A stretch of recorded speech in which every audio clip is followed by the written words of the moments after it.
Assalamualaikum warahmatullahi wabarakatuh. Salam sejahtera untuk kita semua. Perkenalkan, nama saya Eri Setiawan Julef Atmaji. Saya adalah seorang dosen dari program studi D4 Teknik Informatika Politeknik Negeri Jember, jurusan Teknologi Informasi. Pada kesempatan kali ini, izinkan saya menyampaikan pernyataan diri dosen dalam unjuk kerja Tridharma Perguruan Tinggi Bidang Pengajaran atau yang biasanya disebut dengan PDD UKT-PT. Adapun tujuan dari pemaparan ini adalah sebagai salah satu syarat untuk mengikuti sertifikasi dosen pada tahun 2023. Saat ini saya mengajar mata kuliah workshop aplikasi mobile dengan pengajaran sebesar 4 SKS praktikum.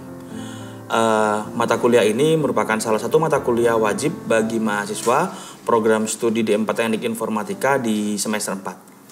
Adapun tujuan dari mata kuliah ini adalah untuk membekali mahasiswa dengan pengetahuan tentang konsep dasar serta keterampilan dalam mengembangkan aplikasi berbasis mobile. Capaian pembelajaran mata kuliah mobile ini terdiri dari mahasiswa mampu memahami instalasi pada Android Studio serta perangkat pendukung lainnya, komponen Gradle, SDK Manager, emulator, serta proses instalasi pada real device yang sebenarnya atau yang biasanya disebut dengan debugging mode. Kemudian yang kedua yaitu mampu menyelesaikan desain layout serta mampu mengatasi kondisi-kondisi khususnya pada pengimplementasian desain layout yang ada pada kasus sebenarnya, melakukan implementasi desain layout yang dibuat pada bahasa pemrograman mobile yang telah disepakati sebelumnya. Kemudian, mampu menerapkan pengaturan model penyimpanan, baik yang bersifat volatile maupun yang bersifat non-volatile, sehingga dapat diimplementasikan di mobile apps. Kemudian, kemampuan keempat yaitu mampu menguasai konsep serta implementasi terkait service, baik forward service maupun back-end service pada dunia mobile apps. Yang kelima, yaitu menguasai konsep teoritis tentang infrastruktur pendukung pengembangan sistem berbasis mobile, mampu menerapkan pemikiran logis, kritis, inovatif, bermutu, dan terukur dalam pengembangan mobile serta sesuai dengan standar kompetensi kerja pada bidang yang bersangkutan. Kemudian, mampu menyusun arsitektur infrastruktur pendukung pengembangan aplikasi mobile yang memenuhi standar dari SKKNI nomor 282 tahun 2016 pada bidang keahlian software development subbagian pemrograman. Serta yang terakhir adalah mampu mengembangkan produk startup dengan metode pengembangan mobile apps yang mampu memenuhi standar dari kebutuhan pasar sehingga dapat memperluas kemampuan wirausaha di bidang teknologi informasi.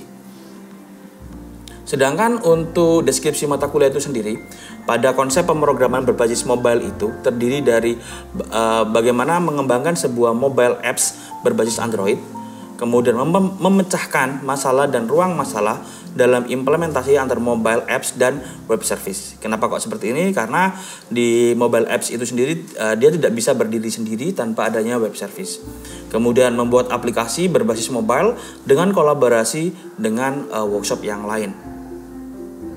Selanjutnya, pada bahan kajian yang akan dipelajari yaitu yang pertama instalasi tools atau development Android, membuat desain layout pada aplikasi Android, mengimplementasikan desain layout pada bahasa pemrograman Android, kemudian mengimplementasikan tentang perpindahan layar dari satu activity ke activity yang lain, kemudian membuat model penyimpanan, membuat service guna menampilkan notifikasi, melakukan akses pada hardware baik itu secara real time maupun non real time, kemudian mengimplementasikan data persistence dengan content provider pada aplikasi berbasis mobile, serta mengambil data dari server dengan pendekatan RESTful.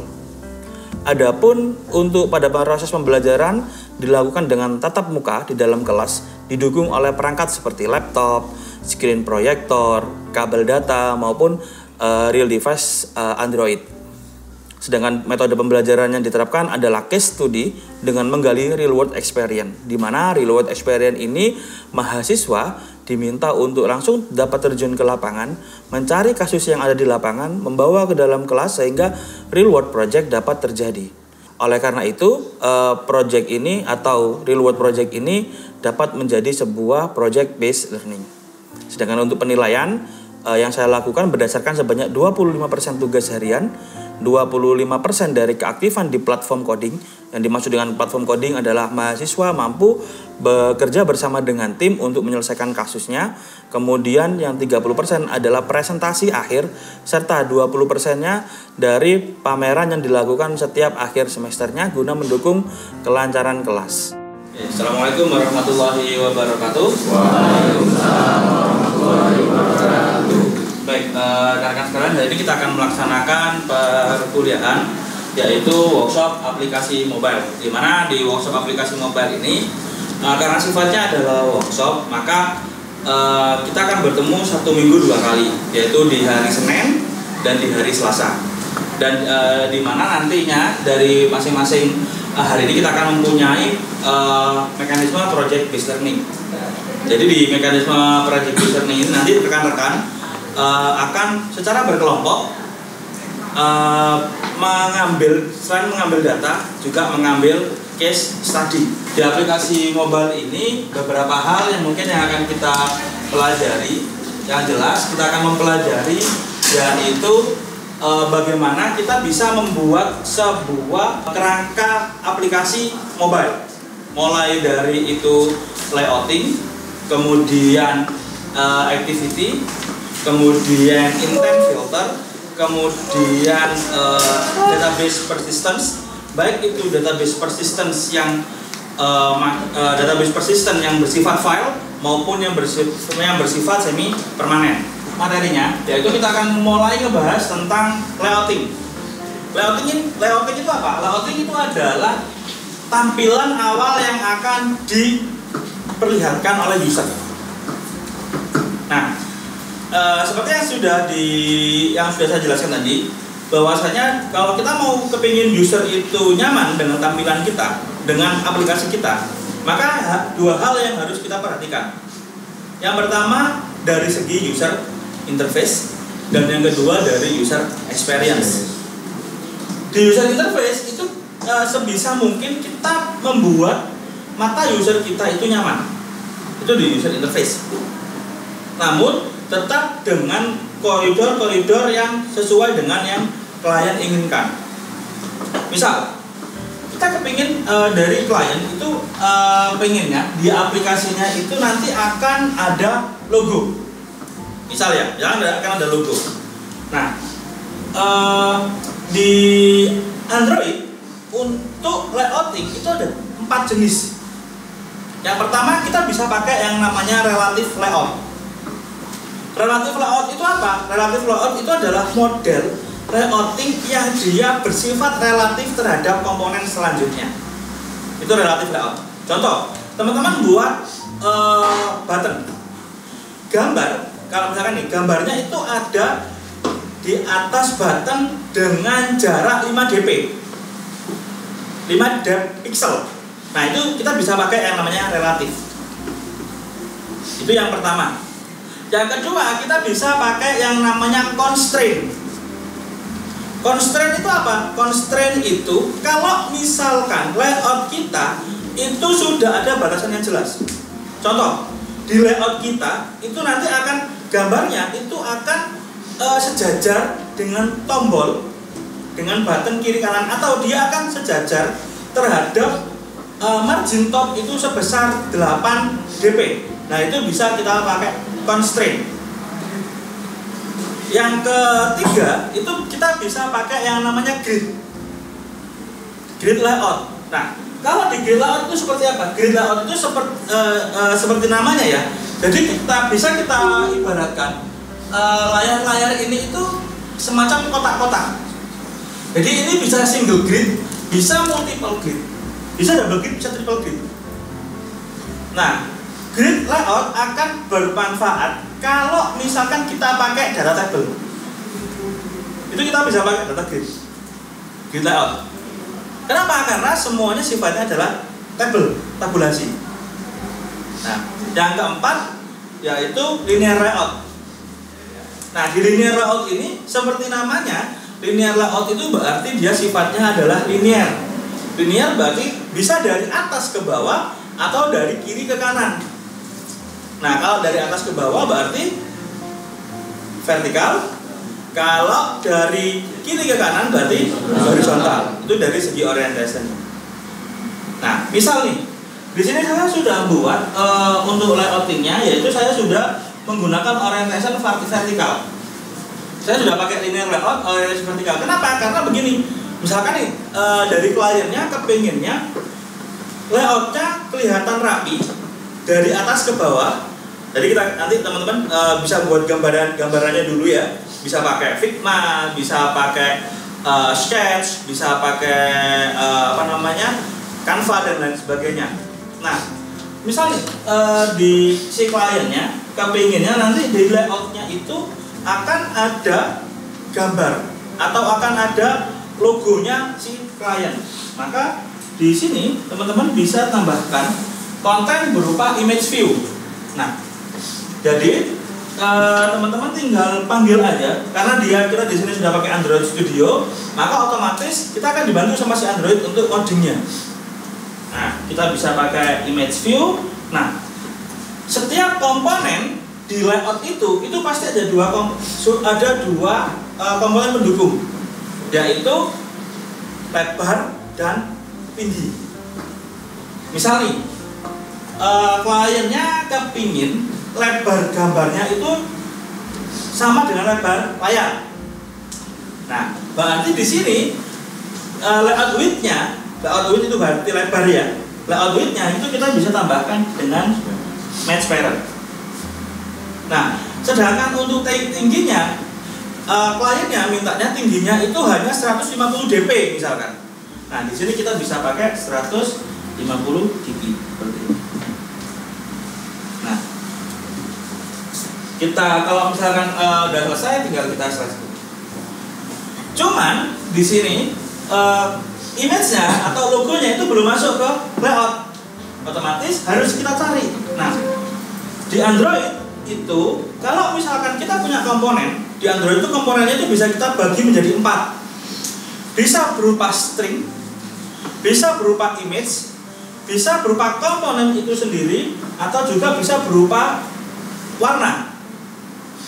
Kalau misalkan teman-teman itu gambar, maka bisa taruh di dalam res drawable. Jadi res itu foldernya ya, res kemudian drawable.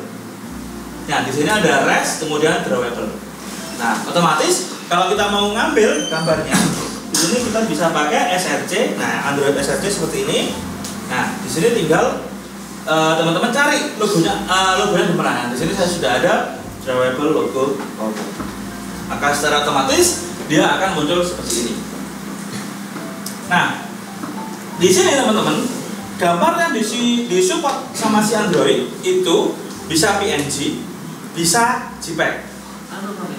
Nah, tapi namanya layoutnya handphone itu kan macam-macam. Ada yang dia itu 5 inch, ada yang 6 inch, ada yang 8 inch, ada yang 10 inch, bahkan ada yang sampai 4 inch. Dan masing-masing handphone itu pasti punya kerapatan yang beda-beda. Ada yang dia itu 1080, ada yang cuman 900-an, bahkan ada yang sampai 4K. Kayak misalkan saya sebut merek Samsung Galaxy S22 itu dia sudah support sampai 1800. Jadi 1800 itu apa? 1800 pixel. Nah, itu otomatis kalau misalkan gambar kita tidak support, maka gambar kita akan mengecil. Nah, supaya bisa supaya tidak kelihatan mengecil, kita bisa pakai yang namanya 9 patch. 9 dot patch. Jadi misalkan kita bisa tambahin nanti misalkan logo Poltek dot 9 patch dot png. Maka dia secara otomatis logonya ini akan menyesuaikan dengan lebarnya si layar. Seperti itu. Nah, untuk mendapatkannya kita bisa pakai third party application. Jadi di sini tinggal teman-teman import Renpatch path-nya. Nanti filenya juga akan otomatis harus berubah. Oke, misalkan dari sini, dari logo ini kelihatannya kan nggak begitu bagus ya. Misal kita kepingin ngasih jarak kiri, kanan, dan atas, otomatis kita bisa pakai margin. Nah, misalkan di margin left-nya kita kasih dia 10 dp. 10 dp itu apa? Jadi gini, di Android itu untuk ukuran-ukuran semacam ini 10 dp dan lain sebagainya ada beberapa konsensus. Yang pertama, kalau teman-teman komponen, kalau ukurannya adalah komponen, maka kita bisa pakai dp, depth pixel. Kalau font, sp. Kalau image kayak GIF, kemudian JPEG, itu kita bisa pakai px. Pixelnya, kita mau pakai image-nya itu mau dibikin berapa kali berapa. Nah, itu kita bisa pakai px. Kalau tapi di sini saya mainnya adalah komponen, maka margin left-nya saya kasih 10 dp, kemudian margin right-nya juga saya kasih 10 dp. Kemudian kalau misalkan top-nya, dari top-nya itu bisa kita juga tambahkan margin top. Nah, misalkan kita nggak pengen terlalu dekat sama headbar-nya, kita bisa pakai 5 dp seperti ini. Nah, ini juga berlaku bagi komponen-komponen yang lain. Seperti itu. Misalkan kita pengen menambahkan dua button di sebelah sini, misalkan di sini sama di sini ada 2 button. Nah, karena dia di sini sifatnya si linear layout-nya vertikal, ya. Di sini ini kan berarti kan vertikal nih, dari sini sampai sini kan ini vertikal. Jadi yang di sini sampai sini sampai bawah itu dia masih sifatnya adalah vertikal. Nah, karena kita kepinginnya layoutnya nanti ada kiri dan kanan, otomatis kita bisa nambahin lagi linear layout. Untuk width-nya sekarang lebarnya saya transparenkan aja ya, jadi lebarnya saya sesuaikan dengan lebar layar. Nah, sedangkan untuk height-nya atau tingginya itu saya sesuaikan dengan kontennya. Jadi di sini saya kasih wrap. Nah, jangan lupa di sini karena kita dari kiri ke kanan, kita kasih orientation. Orientationnya adalah horizontal. Nah, di sini kalau misalkan kita kepingin nambahin button, kita bisa tambahin button. Layout width-nya akan saya width-nya lebarnya saya sesuaikan aja, match parent, height-nya di wrap content. Kemudian di sini, nah untuk teksnya ini ada 2 cara untuk isi teks. Bisa kita ambilkan dari string atau bisa langsung hardcode. Jadi misalkan kalau misalkan kita kasih teks seperti ini, nah ini ada cara hardcode ya. Misalkan button 1 misalkan. Nah, ini hardcode. Tapi kalau misalkan kita kepinginnya nanti rekan-rekan kepinginnya kita ngambil dari string, kenapa? Security. Jadi lebih secure kalau kita ngambilnya itu dari string daripada kita hardcode. Nah, di sini kita bisa ambil button, layout width-nya itu adalah match parent, height-nya wrap content. Nah, di sini untuk teksnya kita bisa ambil string. Nah, misalkan di sini button clear seperti ini. Nah, kalau teman-teman perhatikan gambarnya hilang, button yang kedua nggak tampil. Ya kan, indie. Nah, di sini kita bisa pakai yang namanya wake, biar sejajar. Buttonnya, 2 button ini bisa kita kasih wake yang sama. Di sini kita tambahkan wake. Wake-nya adalah 1, dan di sini wake-nya juga 1. Dia akan langsung muncul 2 button. Oke, silakan kalau ada yang mau ditanyakan. Ya, silakan Mas. Tadi sudah sempat disinggung mengenai gambar pada contoh untuk HP yang dengan pixel besar, nanti gambarnya bisa kecil dan tidak bisa sesuai dengan layarnya. Apakah itu juga berlaku di bottom? Oke, berarti pertanyaannya kalau misalkan buttonnya kayak gini, kita bikin button, ya. Kemudian buttonnya itu kalau diimplementasikan di layout di handphone yang pixelnya lebih gede gitu ya. Jadi baik, terima kasih Mas, pertanyaannya luar biasa. Jadi sebenarnya patch itu bukan hanya untuk gambar, tapi juga bisa juga untuk komponen. Nah, misal nih, kalian pakai kode selektor namanya. Di kode selektor kalian sudah bikin gradiasi misalkan. Nah, misalkan kalian sudah bikin gradiasi, nanti buttonnya itu ada warna-warna ketika di tap sama ketika di press, on press sama release press itu nanti ada beda. Nah, itu kan kalau misalkan nggak kita presisikan, oke, kalau handphonenya masih 5 inch, tapi kalau bagaimana handphone yang dia pixelnya gede. Nah, kadang itu nggak akan match gitu. Misalkan ada 70% match, ada 30% yang dia itu nggak ada datanya, misalkan. Kalau misalkan putih gitu, itu kan jelek banget kan. Nah, itu bisa juga nanti di selektornya, di image selektornya atau di gradiasi selektornya itu kita kasih patch juga. Jadi nanti XML-nya, nama file XML-nya misalkan selektor1.9patch.xml.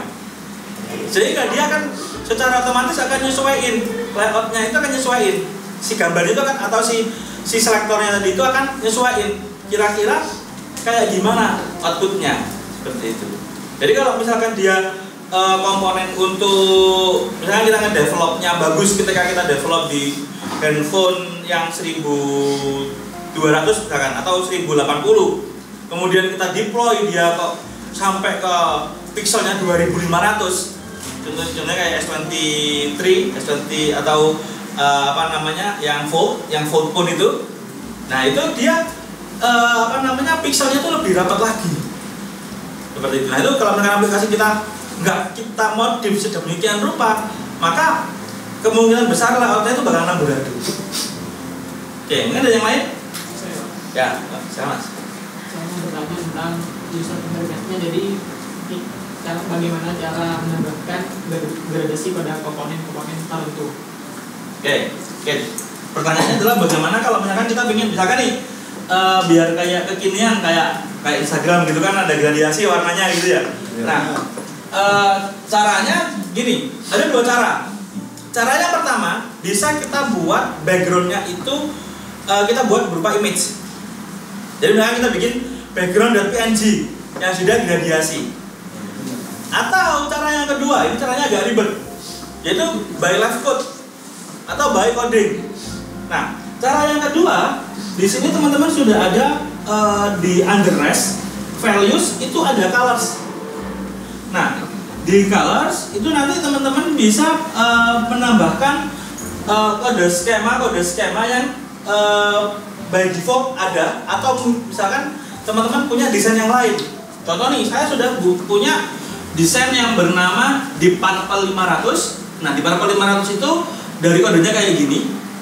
Kemudian Indigo 500, kemudian Blue 500, kemudian Cyan 500, sama Light Blue 500, seperti ini. Misalkan dari 1, 2, 3, 4, 5, dari 5 komponen warna ini akan kita jadikan dia gradiasi. Nah, ini warna ini kita siapin dulu nih. Ketika warnanya sudah disiapkan, selanjutnya adalah kita bikin file XML baru, yaitu di underdrawable ya. Kalau yang tadi kan kita ngedit yang di colors. Kalau yang di sini kita bikin di drawable, new drawable resource file. Nah, ketika drawable resource file ini, teman-teman boleh milih yang ada di sini, bisa pakai dimension atau bisa pakai rasio. Nah, kebetulan saya sudah menggunakan ini gradient 1. Nah, di sini saya pakai model namanya shape. Shape itu apa? Shape itu bentuk. Nah, di shape ini saya pakai Android start color Purple 500 untuk start colornya. Jadi dari 500, berarti ini kan ada dari start color 500 sampai end colornya di Purple 500. Gitu. Nah, ini yang gradientnya 1. Misalnya kita pengen gradiennya dari kiri ke kanan, kemudian dari kiri ke kanan, kemudian dari kanan ke kiri ketemu di tengah, kemudian dari atas ke bawah misalkan. Nah, di sini berarti kita butuh 3 gradient. Kita butuh 3 shape. Nah, di sini ada gradient 1, gradient 2 kayak gini, kemudian gradient 3. Nah, ini di sini angle-nya 500. Nah, ini kan kita sudah pakai gradien kayak gini. Nah, misalkan nih kita mau pakai yang ini, misalkan kita mau pakai yang di gradien 3 aja, misalkan ya. Nah, di activity main di XML-nya ini, misalkan kita pakai yang di full layout yang di utamanya, di sini bisa kita pakai background. Nah, Android background kita pakai yang gradien 3. Jadi dia sudah di gambarnya yang berubah. Misalkan dari gambarnya ini berubah, misalkan belakangnya dia juga ingin berubah. Nah, kita bikin drawable baru. Tadi saya sudah iseng-iseng bikin animation list. Nah, di sini ada kumpulan gradien. Ada kumpulan gradien dari gradien 1, gradien 2, gradien 3, dan masing-masing akan berubah ketika dia sudah mencapai 6000 milisecond. Jadi dia setiap 6000 milisecond dia akan berubah. Nah, tinggal kita implementasikan di yang induknya. Jadi di sini kita kasih background animation list. Jadi dari gambarnya dia sudah berubah. Itu masih jawaban saya. Ada lagi yang tanyakan? Itu gambarnya harus ditaruh di aset atau bisa ambil dari online dulu? Nah, kalau misalkan mau diambil dari online bisa. Di backgroundnya nanti tinggal kita koneksikan dia ke image-nya. Jadi nanti kalau misalkan nih pengen ngambil gambarnya itu, kita punya server, kita ambil dari server itu misalkan ya, atau kita ngambil dari source-nya Google di kanan, copy link misalkan gitu. Nah, nanti kita bisa nambahkan image. Nah, library yang kita set di Kotlin atau di Java-nya untuk ngambilnya. Dan itu harus dapat izin dari si Android-nya. Seperti itu. Gitu. Oke, ada lagi? Oke, terima kasih. Mungkin sekian dulu, kalau tidak ada yang ditanyakan. Kita ketemu besok. Saya akhiri, selamat siang. Assalamualaikum warahmatullahi wabarakatuh. Waalaikumsalam warahmatullahi wabarakatuh. Guna mendukung pembelajaran ini, terdapat pula beberapa daftar pustaka yang juga biasanya dipakai oleh para pemrograman Android di dunia industri. Yang pertama yaitu buku karangan Belen Cruz Zapata pada tahun 2020 yang berjudul Android Studio Application Development Second Edition yang diterbitkan oleh PEC Publishing. Kemudian yang kedua dari Google Developer Training Team pada tahun 2022 yang berjudul Android Developer Fundamental Course Practical Workbook yang diterbitkan oleh tim Google. Kemudian Professional Android for Application Development Third Edition yang ditulis oleh Reto Mayer pada tahun 2021 yang dipublikasikan oleh John Wiley and Sons. Demikian video pembelajaran yang sudah kami buat. Kurang lebihnya mohon maaf. Semangat belajar, semangat berkarya, semangat kolaborasi, vokasi bisa. Wabillahi taufiq wa hidayah. Wassalamualaikum warahmatullahi wabarakatuh.